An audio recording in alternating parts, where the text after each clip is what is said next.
Welcome to all of you who came here today, and welcome to those of us who are joining us remotely. Glad to see such a nice turnout. Certainly tried to speak to everybody I know in this hospital to get people to come and join us for this special day.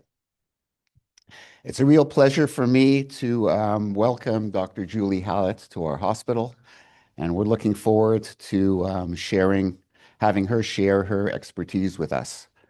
Um, Today's a special day. Today is the St. Mary's Hospital Research Center's inaugural Visiting Professor Lecture Series. And we owe this event to all the hard work that Dr. Megarichian put in to making today happen. Dr. Megarichian, who most of you know, is a associate professor of surgery and oncology at McGill University and the scientific director of St. Mary's Hospital Research Center. And we thank him for his efforts in working for our research department and really bringing it to another level.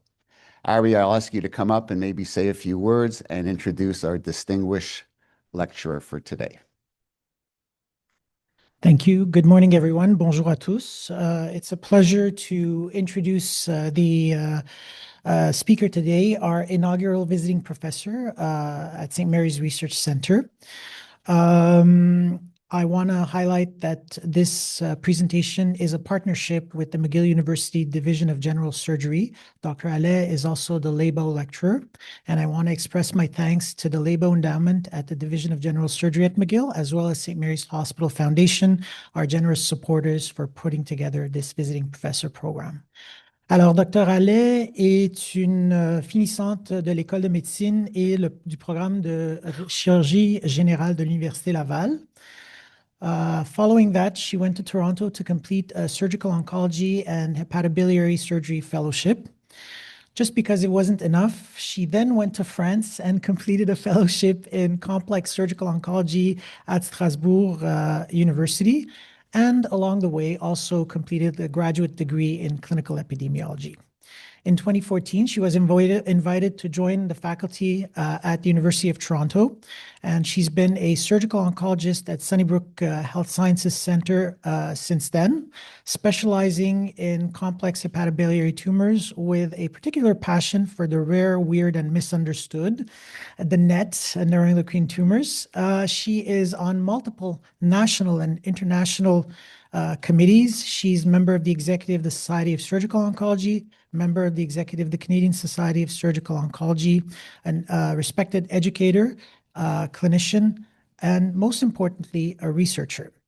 So when we put together the program and we were thinking of who to invite, I immediately thought of Julie because she brings a very unique perspective to research. Her focus and the name of the chair she's received from the Canada Research Chairs Program is Quality Cancer Surgery.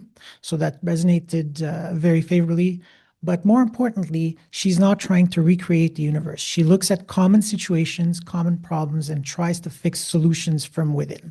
So you probably picked that up from the title of her presentations as well.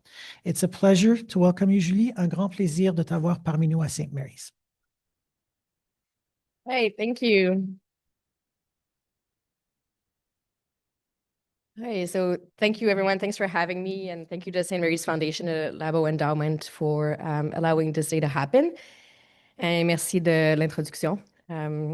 Donc, I'm going to talk to you today about a topic that I think relates to safety and to quality cancer surgery. And so, although it may not at first sight, I think it does fit within my program of research and the support I get from CIHR as a Canada Research Chair. We'll talk about ergonomics in the operating room. So first, I just want to introduce you to this concept and see how these images resonate with the surgeons in the room. So this is coming from social media. And honestly, when I see this, I have trouble really understanding whether it's caricature or if it's real life situations. And I think that that's the core of what we'll be talking about today. So I cannot, unfortunately, see people online, but of everybody in the room who works in an operating room, if you feel comfortable doing so, who has ever felt pain while working in the operating room? Just raise your hands and keep your hand up. So keep your hand up if you have had to take medications related to being in pain from work in the operating room. And who has been injured from working in the operating room? All right, usually we have a few hands up at that point. And then there's a bunch of people, thankfully that hasn't been my case, who have had to have procedures, surgeries done because of injuries sustained during work in the operating room. And sort of the reason I do this exercise is so everybody recognizes that it happens to everyone. And it's not only a you problem, it's a problem for every worker in an operating room environment. And that really, ergonomics is an imperative for every OR worker, no matter what your role, professional title, or seniority level is. And it's not about comfort, it's not about convenience, it's really about safety. Because if the people who work to care for the patients are strained, fatigued, or injured, then patient safety will suffer. And so what I'd like to go through with you today is a few data, tools, team strategies that we can implement to make this environment better for us. So ultimately, it's patients who can benefit from it. Every presentation needs a dictionary definition. This is a definition of ergonomics. You can read it there. But most importantly, one of the core tenets of ergonomics is that the environment has to fit the workers. So think about that for a second and about the last time you were operating and whether that's true or not. I think that like a lot of things in healthcare, we tend to fit the workers to the environment. So we tend to retrofit people in the operating room to how those rooms were set up decades ago. And that creates a number of issues. Pain in the OR and injuries is true for everybody. It's about 70% of surgeons that will experience some level of musculoskeletal pain during their career. So it's not a you problem, it's an everybody problem. And to me, that's one of the main realizations, is that it's not because you don't work properly, you're not fit enough, you're not doing your job well. It's just because that's how it is and it happens to everybody. And those symptoms can be many. Pain, like musculoskeletal pain, is the one that's pretty obvious, but there can be fatigue, stiffness, numbness that occurs as a result of our work. And it starts very early on. So it's not because we accumulate injuries over time. When we asked residents in different types of survey, 94% reported pain as a result of work in the operating room. And in about a third of people, it started within 2 years of training. So it's important to look at ourselves as staff surgeons, but also the residents, the trainees in the room, because it starts early. It also has been identified as a deterrent to entering a surgical career. So when asking medical students, one of the reasons they don't want to start a career in surgery is because they see people in pain, they see people getting injured, and don't want that to happen to them. And there's a lot of downstream consequences to surgeons, nurses, anesthesiologists being in pain or being injured in the operating room. Just recently, when we started a lot of this work at Sunnybrook, we ran a survey of anesthesiologists, surgeons, and OR nurses. This work was done by Alexis Smart. You see here, she's now a medical student at the University of Ottawa. And mostly what we saw there is close to 1 out of 2 people were using medication for pain management as a result of work in the operating room. About a third were regularly worried about pain and injury. And about 13% felt ashamed because of it. And this translated in 1 out of 4 people reporting that they avoided work at some point in the OR because they feared being in pain, being uncomfortable, or getting injured. So at a time where I'm sure it's the same in Quebec than in Ontario, we have trouble retaining staff in the OR and our schedules are affected by it, we cannot afford to have people miss work or not want to come into work because they're in pain or they're injured. It also has impact directly on patients in other ways. Surgeons who are injured, who are strained, or who are in pain change the way that they work. About 1 out of 10 people have reported taking leave of absences, early retirement, or changing their practice or the type of procedures that they do as a result of injuries. And so that has an impact on the care offer that we have for patients and also potentially the quality of care we offer. And at a time also where we talk a lot about wellness of healthcare professionals, pain is associated with burnout. So by addressing ergonomics in the operating room, we can improve wellness and we can improve mental health also for all healthcare professionals. And thinking about patients, again, we changed the way we work. About 1 out of 3 surgeons across people who work open or MIS, it has no impact the type of surgery you do, modify the way they work, modify the type of procedure they do. And we know that when we change our OR plan, that has an impact on the safety for patients and can increase errors. And this is how we conceptualize all of this. It's a framework that was created by Kristen Krauser, who's a urologist at the University of Michigan. Essentially, what you see here is you have a lot of factors that come into play in an operating room.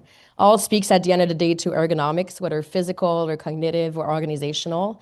And what initially is potentially a latent safety threat over time, when you compound everything together, can transform into harm for patients. And so that's why we need to address this for ourselves, but also for our patients. I think that's an important realization when we talk about ergonomics, because our surgical culture often teaches us that we need to tough it out because we're here for the patients. It's not about us, it's about the patients, and we're willing to go through anything to make those patients better. But to make those patients better, I would say that going through anything is caring for us as surgeons first and foremost. So that's all good. I hope I convinced you that ergonomics are important. But what are we supposed to do now?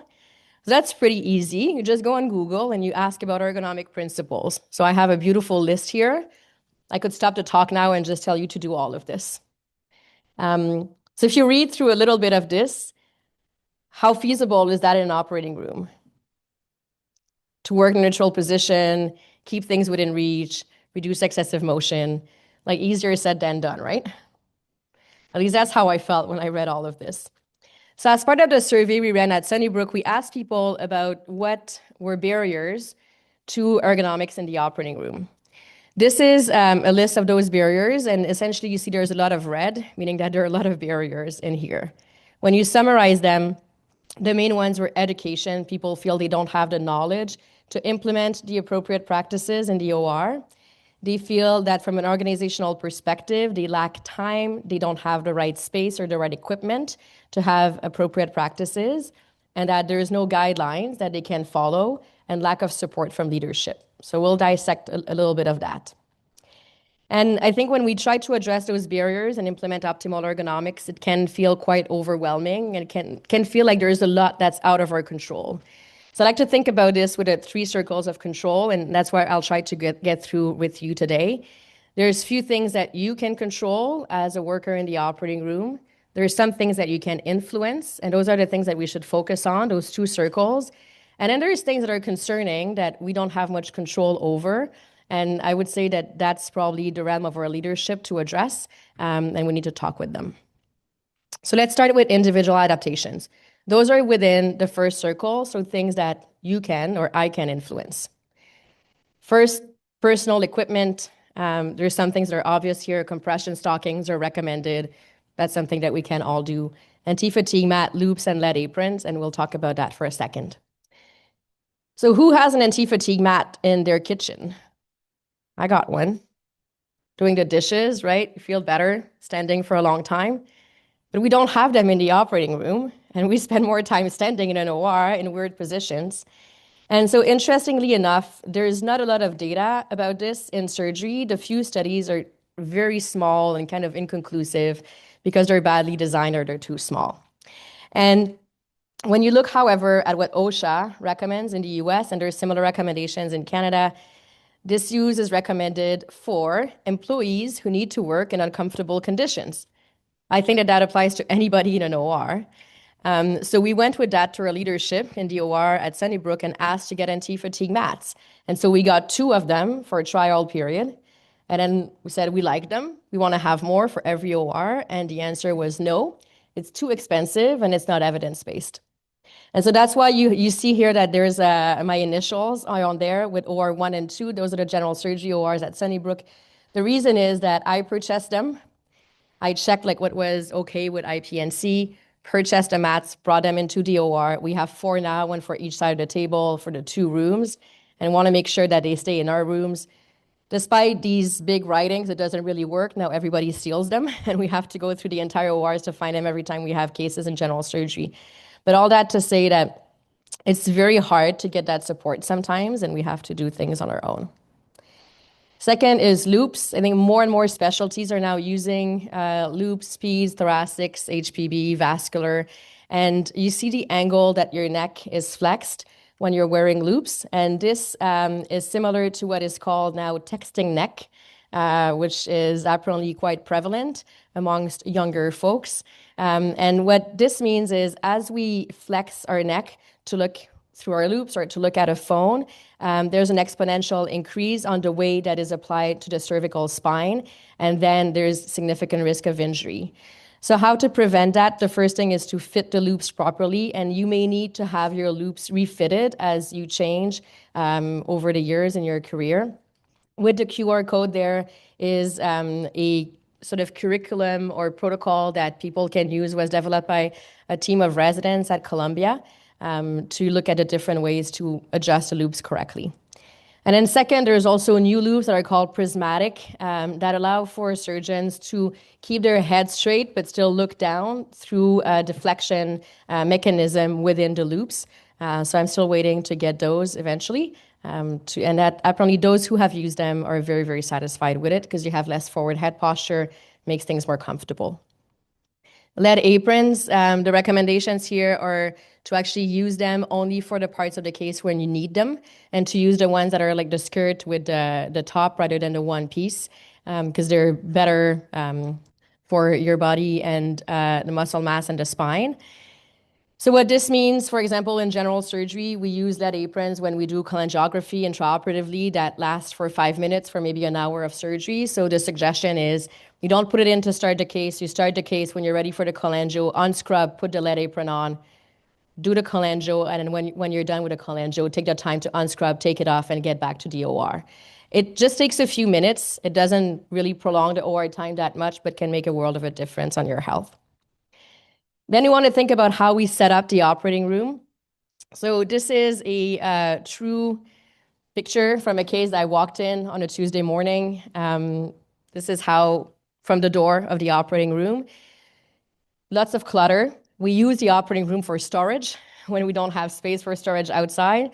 So just taking the time to remove unnecessary equipment or to put it to the side sometimes can help significantly.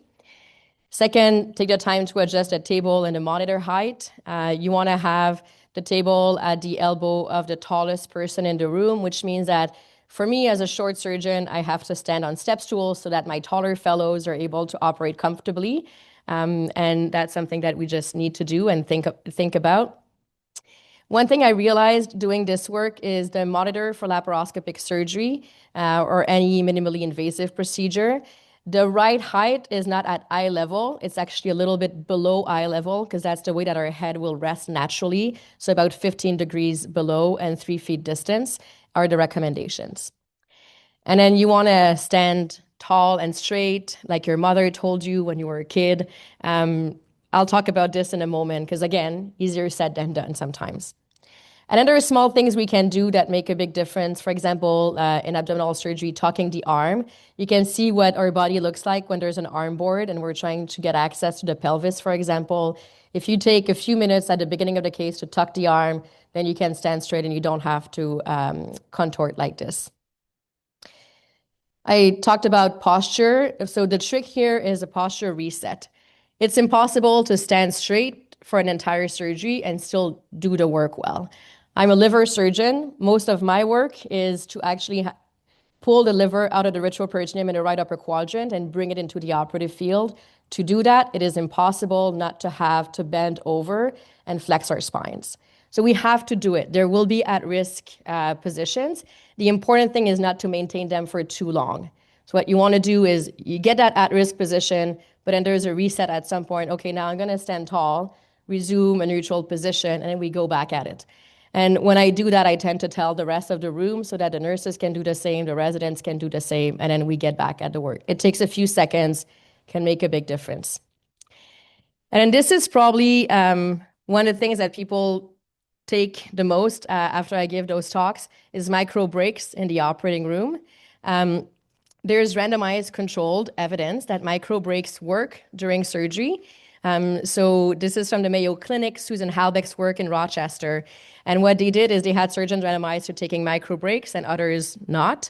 And the surgeons who had micro breaks felt less discomfort, better cognitive performance, and they felt like their physical performance was improved, and the vast majority wanted to adopt it routinely in their practice. What does that look like? It's actually just a 1-minute break that you can take without breaking scrub. And they have an app on the Mayo Clinic website that can be used. So it looks like this. Enter your email. You don't need a login or anything. They just want to track how many people are using it for research purposes. And then you can set a timer from 30 to 60 minutes, even 90 minutes. It's recommended between 45 to 60 minutes. And when the timer is done, there's a very soft sound that will play and remind you that it's time to stretch. So you can push this button here and will prompt a video that will walk you through a 60-second stretch while maintaining scrub. And after that, once it's done, you can resume the timer and continue with DOR. So this is recommended for surgeries over 2 hours in general. This is what it looks like. And I got to say that this stretch is probably one of the single best things I've implemented in my operating rooms. I have nurses and residents that come to the OR in the morning and said, I was asked to be in your room because I'm going to be able to stretch today. And if I forget to put on the stretch app, the anesthesiologist will remind me, the fellows will remind me, or the nurses will remind me. So to me, it just shows that it's something people appreciate and makes a difference. And before somebody here who's in OR executive leadership asks me, yes, but what about the OR time? Actually, what that RCT showed is the time, if anything, OR time is shorter. And that's probably because people become more efficient and more performant during the OR when they feel better. Then after that, you can also stretch between cases. So if you go for a jog in the morning, you're going to stretch before, right? You're going to stretch after. It's the same with the operating room. And so this QR code, the Mayo Clinic also has a set of stretches that you can do outside of the OR. You can do that in the surgeon's lounge while sitting. It's inconspicuous. People don't have to know that's what you're doing. And then we also have hand stretches that exist that was developed by the American College of Surgeons, in particular for minimally invasive surgeons, that has been demonstrated to be beneficial. So that's about the things that we can do as individuals, and a lot of those can be implemented tomorrow morning in your ORs. Yeah. Repeat those stretches scrub. So the intraoperative break, they're done scrubbed. And I showed you the standing version. There's also a sitting version for people who may operate on a microscope or operate sitting. Now, I don't know what it means to operate sitting down, but some people do apparently. Doctor, sorry, just please repeat the question for the... the question was whether the stretches can be done scrubbed in or if we have to break scrub. So we don't have to break scrub for it. Thank you. Then I wanted to talk about the environment. So our environment is the OR layout. It's also the instruments we use. A few years ago, I gave a talk at SAGES about this. And so I crowdsourced on what was then called as Twitter and now X, and asked people, what are the instruments you struggle with the most? And those are the answers that we got. So we need to get better instruments to improve our ergonomics because all surgeons are different. Those are the hands of 2 trainees in the exact same residency program at the same level. I'm not sure how we expect them to use the instruments we have in the operating room in the same way and to get the same results without injuring themselves. We know that for surgeons that have smaller hands or small glove size, it's more difficult to use certain instruments. That creates pain, tension, also a lot of cognitive load, and that impacts performance. And it's not just a matter of like, it doesn't feel right. It's actually a real thing. So there's been a number of engineering studies that show that depending on it's not only the size of your hand, also the strength. So depending on the size and the strength of your hand, it's certain instruments like staplers are impossible to use for certain people. So at a time where we have smartphones and smart homes and smart cars, why don't we have smart instruments that can adapt to different people? Probably what we need to do is to make the request and to apply lobby to industry. And I think that that's a role we can take as surgeons. Not only about surgeons with smaller hands or different strengths in their hands, left-handed surgeons, if there's anybody in the room or online, may struggle with this, to the point that if you Google it, there is an association of left-handed surgeons that has the mission to lobby for instruments for left-handed surgeons. But it's about 1 out of 10 people in surgery. So it makes a big difference, right? Why can't we just find ways to get the right instruments for them? Because there's no one size fits all in surgery for instruments, but also in the operating room. If you do a liver resection, if you do a pneumonectomy, if you're doing an inguinal hernia or a hip replacement, you don't have the same needs in the OR in terms of layout, in terms of the retractors, the lighting. Yet we are asked to do those procedures with the exact same setup in every single room. So those are things that we can improve. Again, I think it's within that circle of influence where we can work with our leadership, try to get access to the OR layouts when new rooms are being built, for instruments, when there's a request for a proposal. We've asked just recently in our institution to add an ergonomic scale to the assessment of the different instruments, and then to also make sure that you have diverse people assessing those instruments. So surgeons from all shapes and sizes can have an input when you make those decisions. And then one of the last things I want to talk about is the knowledge about ergonomics. When we did this survey at Sunnybrook, we asked people how they felt about what they know in ergonomics, and they reported that their knowledge was pretty limited. What you may notice at the top here is that nurses scored their knowledge higher than surgeons and anesthesiologists, and that's because it is part of their training. It's actually in their curriculum how to protect themselves during transfers and during certain tasks. So probably something that we need to learn from and integrate in medical school training. But everybody agreed that ergonomics was important. They just didn't know how to make it happen. And that translated in the interventions people are using in the operating room. It's a big list here, but what I want to get your attention to is this is how often people use best ergonomics practices in the OR. You would want to see a lot of green here. We see a lot of gray, which means it's not being used. In general, those are the 3 interventions people were using the most. So specialized clothing, repositioning equipment around, and sitting whenever possible. All other interventions were used less than 25% of the time. So we have lots to do to get better at teaching people, and I'll get to some of the initiatives we have going on for this in a moment. And what I want, I realized a division of general surgery rounds, and so it's a lot of general surgeons, I suspect, that are online and in the room. But we're not alone in the operating room. We work within a team environment, and so I think we have to care for our team and help each other. Discomfort and injuries is not only for surgeons. About 50% of nurses report musculoskeletal injuries and pain, and yes, 98% of anesthesiologists. So I don't see the reaction online, but usually when I say that, I get lots of laughs in the surgical room.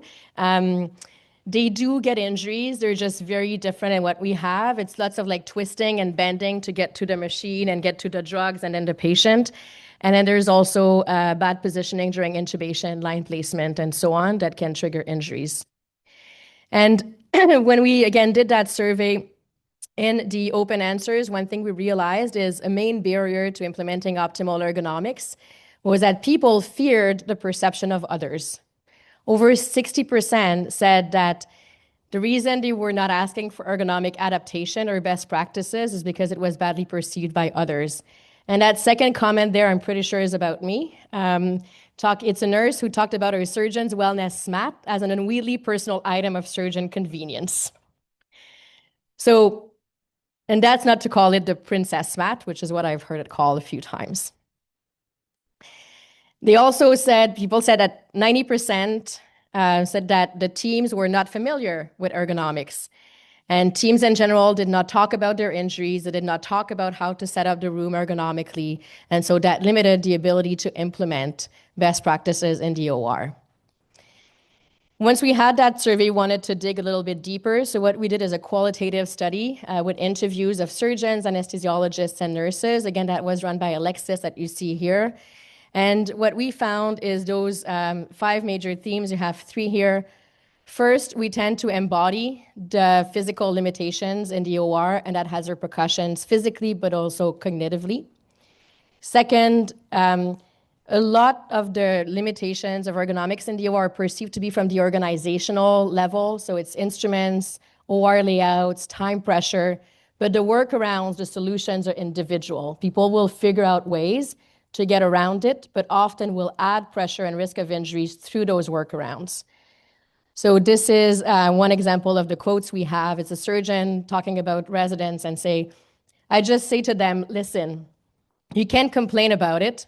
You have to keep going. You have to learn to cope. So we have to figure out workarounds because we can't fix the problem, essentially what people are saying. Then there's lots of hierarchy in the OR, and that has an influence on the ability to implement good ergonomics for different people. So you can see things here like the anesthetist who says the bottom line is everything is to the service of the surgeon and nothing to the service of the anesthesiologist. Or nurses indicating it's your job to find somebody else to help you move the bed. And as senior nurses, they reported they were able to ask for that, but junior nurses would not and would put themselves at risk more often. And then finally, team collaboration and institutional supports were big elements in having good ergonomics. I'll mention about the institutional support. Those are the quotes we got from anesthesiologists and surgeon. There's only one thing that matters to leadership. Did we meet our target? They pay lip service to wellness. And nurses, I mean, the hospital doesn't care. I mean, you're a nurse. A nurse is a nurse is a nurse. You can always be replaced. And I think that when I say those words, it often resonates with lots of people in the room. And so that's what people perceive leadership is. So what can we do about all of this? The solutions that were identified by participants in those interviews. We can try to have better OR layouts, optimize storage spaces. That doesn't necessarily need a lot of investment. It's just reorganization and taking the time to do it. We can update our equipment.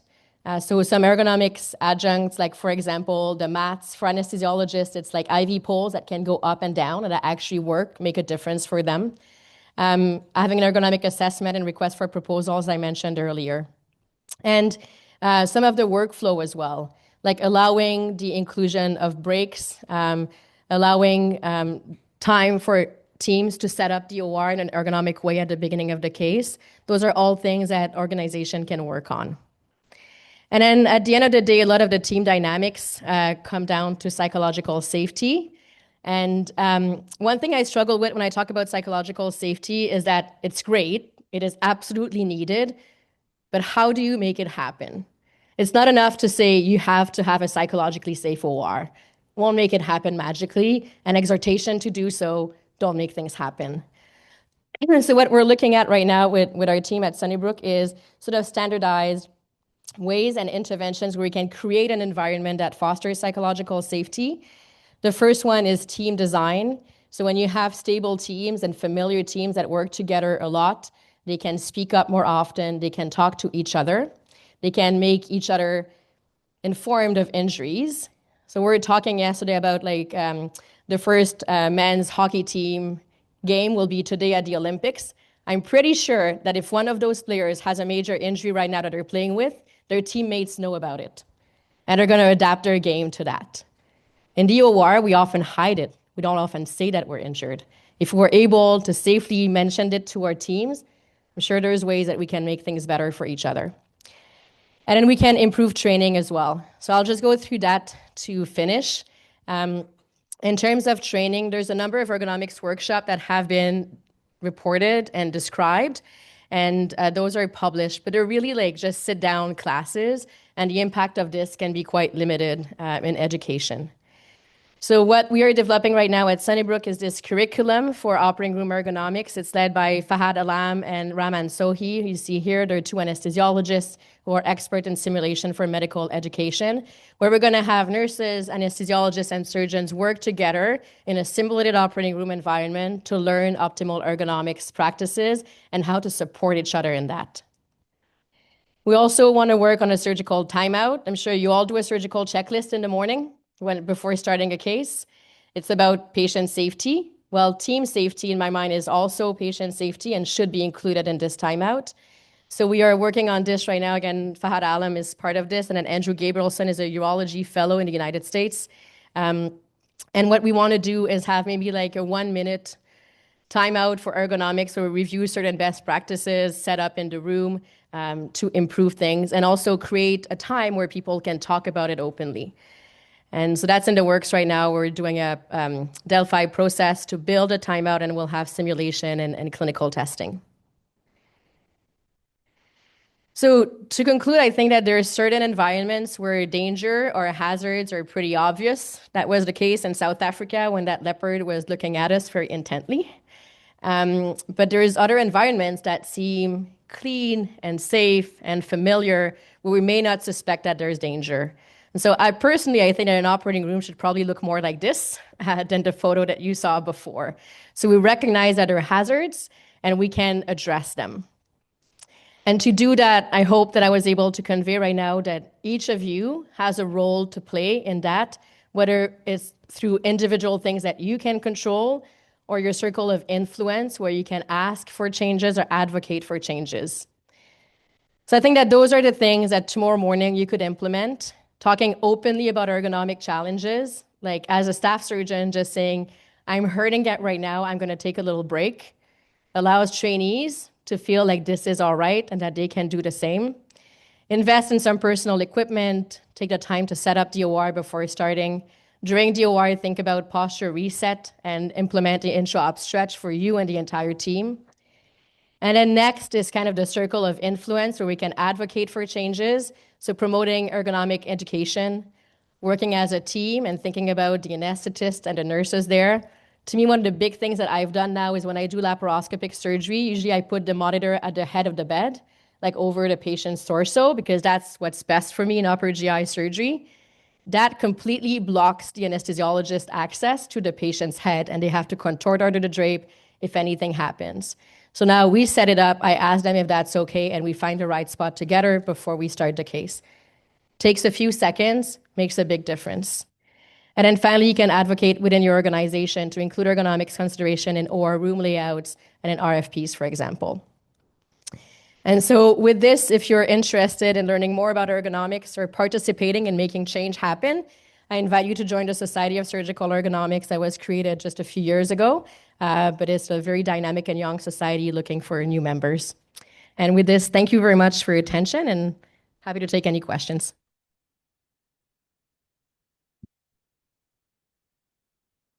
Thank you very much, Dr. Hallet. Un grand merci. Before I open it to questions, I just want to mention that I got in trouble. My colleagues from the Research Center texted me saying, how did I dare not to highlight the CV of Dr. Hallet? That's by design. She specifically asked me yesterday not to make a fuss.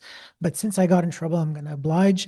Dr. Hallet holds more than $10 million in peer-reviewed competitive grants, and many of the papers you saw there are part of her over 250 peer-reviewed publications. So there, Christina, now you're happy. You can't blame me. On va ouvrir aux questions. If there's any questions in the room, let's open it up. Dr. Diamondberg?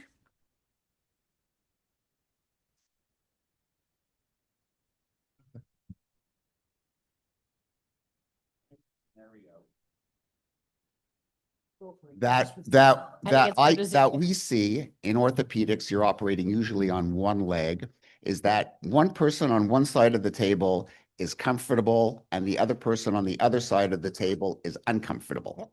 And that's usually the resident side that is uncomfortable. And without necessarily thinking about all of these ergonomic principles, what I've always done over the years, and sometimes almost, and the anesthetists that are here will recognize that I tell them to do this quite often, is I have them tilt the table in the direction of the window or the wall towards the resident when they're actually working. Not so much for these principles, although that's in the back of my mind, more so because if you're comfortable as you're operating and you're in a stable position, like in any type of sport you're doing, you're going to do a better job. If you're hiked over the table for the leg that's on the other side, and I sometimes joke with them tongue in cheek and I say to them, you know what, you guys are young. You got a whole career ahead of you here. Protect your back. So I think sometimes, you know, that common sense comes into play, and that's a very common scenario for us to kind of adjust things. And it's up to the staff person to do that, because you're not going to find a resident who's going to say to the anesthetist, tilt the table to my side. And that's I think there's a lot in what you just said. The first thing is thinking about the residents while we're operating. When I talked about social positionality in the OR, residents like have reported that they really feel they're not allowed to ask for ergonomic adaptations. They just have to like, pardon my French, but like suck it up, buttercup, and otherwise the staff will be upset or think that they're not cut for a surgical career. So I think it is our role to show that example in the way that you just mentioned. I think the second thing there is the role of the cognitive load that the physical repercussions of ergonomics places on surgeons and everybody in the OR. So I talked a lot about physical ergonomics here. There's two other fields of ergonomics, cognitive ergonomics and organizational ergonomics. And the cognitive ergonomics is this load that we have, and they're all interconnected, right? So if we're in pain, we're trying to figure out a way to be less in pain. We'll change the way we do things physically, but it also adds mental load, and we're not as free and ready to do our tasks the best in our capacities. And so that's one of the big elements also in ergonomics. There are people that can give you an hour talk just on the cognition in the OR from that perspective. But that's exactly what you have just mentioned. And I think the last thing is I try with this to focus a lot on kind of commonalities and ergonomics, but every procedure and every specialty is a bit different. And so there is adaptation that will depend on the type of procedure you do. And there's a role to develop those in sort of specific fields of surgery as well. Thank you, Julie. There's some questions on the chat. Julie, great talk. Thank you for highlighting these truly important issues. Is there data on an upper limit or time threshold that surgeons should strongly consider taking breaks? I think you mentioned Q60 to 90. Yeah, so the intraoperative stretch breaks are recommended every 45 to 60 minutes for cases that are over 2 hours long. The sweet spot, if you talk with human factors engineers, is probably 45 minutes. And with that timer, the app that I showed you, the other thing is like if it's not the right time to take a break, like to me, if the portal vein's bleeding, I probably won't stop to stretch at that particular moment. You can put pause on the timer and then resume it when the time is right in the operation. Every profession has a typical build. You know, a rugby player tends to be of a certain size usually. So I'm just wondering, as a not tall, not right-handed surgeon, is there data on the average physical features, height, weight, back, etc., of the surgical profession? So no, there isn't. And I think ultimately, and that speaks to another thing that I'm very passionate about, which is inclusion and like diversity in the surgical field. We should be able to get the perspective and the skills of a broad cross-section of people in surgery. And to do that, we have to make the operating rooms and the field adaptable and finding solutions for this. The problem right now is it's hard to adapt to the things that you don't know, right? So if we don't know what are the anthropometrics of the surgical workforce, we cannot adapt to it. There's a group at the Mayo Clinics I mentioned, Dr. Sue Halbeck, who's a human factors engineer there, who's now working in defining those anthropometrics. We started with hands. So for the past 2 years, and I'm part of that team as well, we've been going to different meetings. You might have seen them last year at the Canadian Surgery Forum, where we're measuring surgeons' hands and surgeons' grip strength and pinch strength so that we can build kind of a repertory of anthropometrics of surgeons that we can then use to go with industry, to go with engineers that are developing new instruments so that these instruments can be adapted to the spectrum of different people's strengths, hand sizes that we have. So we started with hands because that's kind of the obvious, like low-hanging fruit in surgery, but there is much more that can be done after that because we want everybody who has the skills and the passion to be able to contribute to this field because that's how the field gets better overall. Questions from the audience? Okay, I don't see any questions on the chat. Encore une fois, Dr. Hallet, un très grand merci de la part. Oh, sorry, there's a question. Yeah, is that referring to me? Can you speak a bit louder, Dan? We can see you, we can barely How hear. are you? Can you hear me? You can hear me? Yeah. Okay, great. So thank you for this. It's really super actually, and it's great to hear, and it's an area of great need. I feel it personally. And just a comment, I'm sort of, I guess, a mid-career type person. And I think there's a lot of things that we actually still may feel comfortable in the operating room. And for example, laparoscopy is a field where you think that you're ergonomically much more stable, you're standing upright, you're looking sort of forward ahead. But one of my struggles has been shoulder problem actually with that ongoing position, where in the operating room I've always actually felt comfortable, and then but over the years it sort of limits the range of your scapula and your humerus and how they work together, and it sort of slowly tightens that joint up, and then suddenly you're doing sports or you're literally putting your carry-on in the overhead compartment, and suddenly it's that trigger. So in the operating room you're feeling comfortable, but over the years this chronicity of just sitting tight in this very strong position impacts your shoulder, and then suddenly in activities of daily living you're screwed. And excuse my French, but anyways, wonder what your thoughts on that are, and just more, I guess, more of a comment. Yeah, so laparoscopic surgery is probably the worst, or MIS surgery in general is the worst for ergonomics. There's a beautiful editorial written a number of years ago by Adrian Park that is titled something along the lines of "Do no harm except to ourselves," talking about this revolution of minimally invasive surgery that is so much better for patients, but actually so much worse for the surgeons. And we see those injuries happening now because it's been going on for a few decades now. I guess the best thing to do here is organizational advocacy to get the right tables that go low enough so we don't have to raise our shoulders, to have the right setup in the OR. That's, again, easier said than done, but it's all about advocacy and lobbying with the institutions. And then I may make a controversial comment, especially with a talk I'm going to give this afternoon, but I think robotic surgery for minimally invasive surgery is, from my perspective, more for the surgeon than for the patients. I don't know how much difference it makes in patient outcomes, but we believe that it makes a big difference in the ergonomics for the surgeon being able to do minimally invasive procedure while being more comfortable and reducing also the cognitive load that is associated with having to deal with those difficult positions. So there is also ergonomic risks with robotics, don't get me wrong, but my perspective is that it's actually robotics is an ergonomic intervention for the surgeon, even more so than a benefit for the patient. Ultimately, there is downstream benefits for the patients, and from my perspective, that's why we should invest in robotic surgery. And yeah, I think that was the main talk. I think there was a question on headlamps. Yes. So what I would say about a headlamps is similar to loops. Lots of stress and head forward posture that increases the load on the cervical spine. It's the same thing as the loops, is trying to figure out a way to test them, to have them fitted.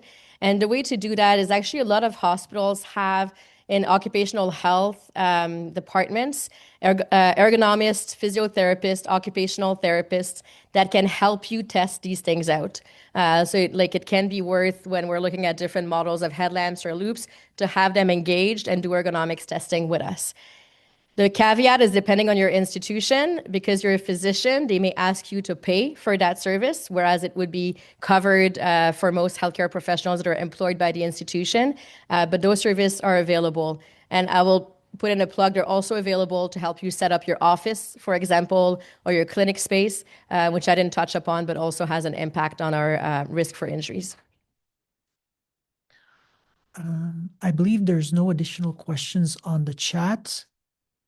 There is? Okay. Yeah, we just addressed that. All right. Encore une fois, un très grand merci, Julie. Merci aussi à la dotation Labow ainsi qu'à la Fondation de l'Hôpital St. Mary's. It's a true pleasure to welcome you in the department and at St. Mary's today. We look forward to your talk at noon. La deuxième présentation sera à midi. Join us in person online. Thank you. Bonne journée tout le monde.